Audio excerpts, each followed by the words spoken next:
Welcome back to C++ tutorial on Tooth Fulcrum.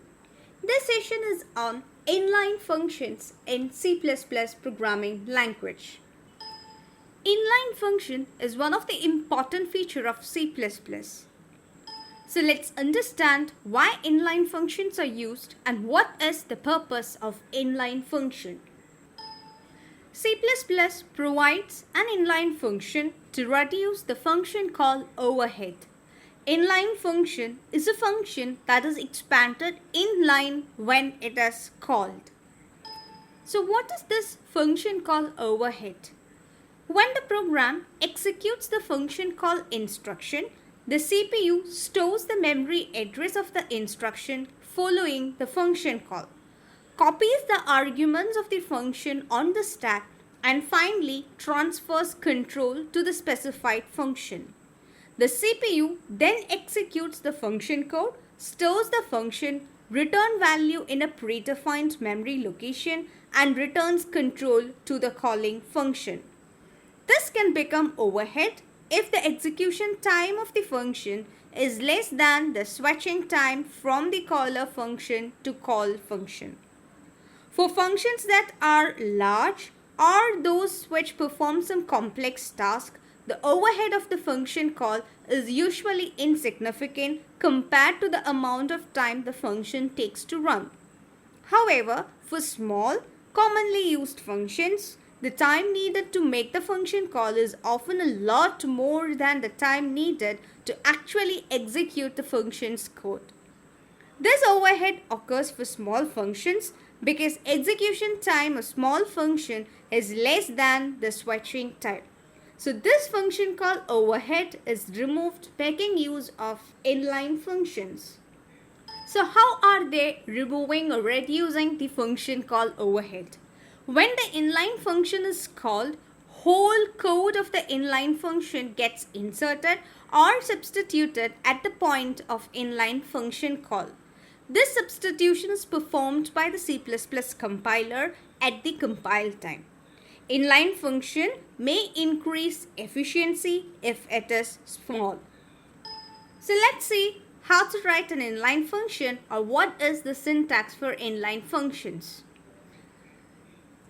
It's like how you write a normal function but prefixed with a keyword inline. So inline, then specify the return type of the function followed by the function name and the arguments to the function if any, and then you can specify the body of your function.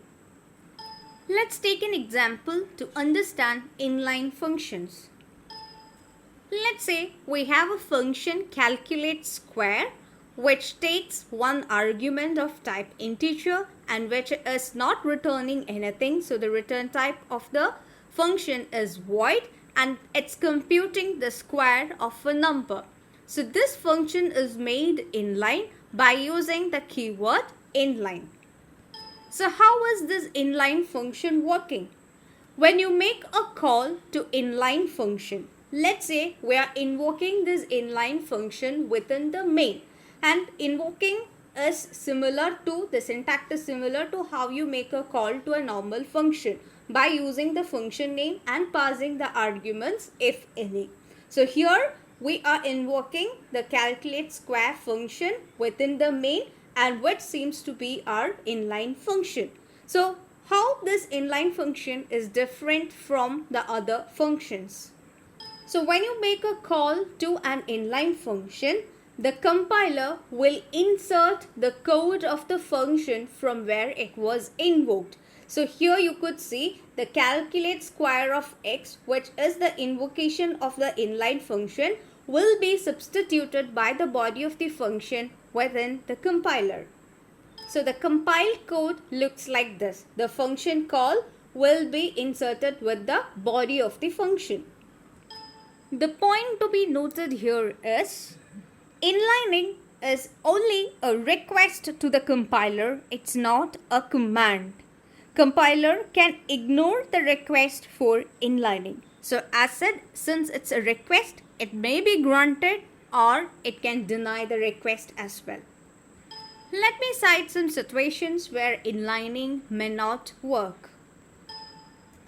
if a function contains a loop, if a function is a recursive function, if a function contains a static variable, and if a function contains a switch statement, then the compiler may not perform inlining. So by now you know that inlining is just a request to the compiler. So the compiler may inline your function or may not. So how will you know whether the inline function is actually replaced at the place where it is called or not?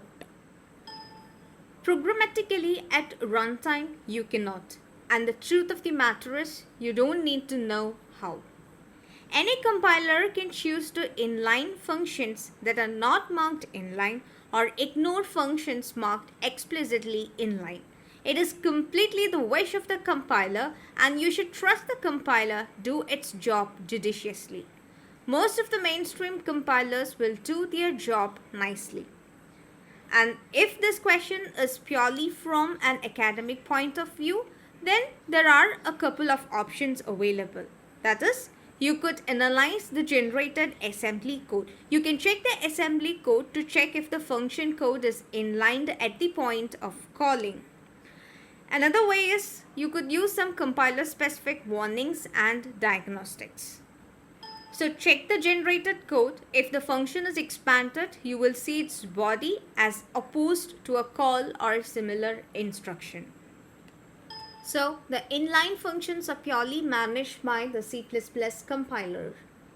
An appropriate use of inline function can provide performance enhancement, but if inline functions are used arbitrarily, then they can't provide better result. In other words, don't expect better performance of program. Don't make every function inline. It's better to keep inline functions as small as possible. So we'll discuss about the advantages and disadvantages of inline functions and about the comparison between inline functions and macros in the coming session. So keep watching. Thank you so much. Please do watch, like, share, comment and subscribe, and please don't forget to tap the bell icon. You'll get notified whenever we upload a new videos. Thank you.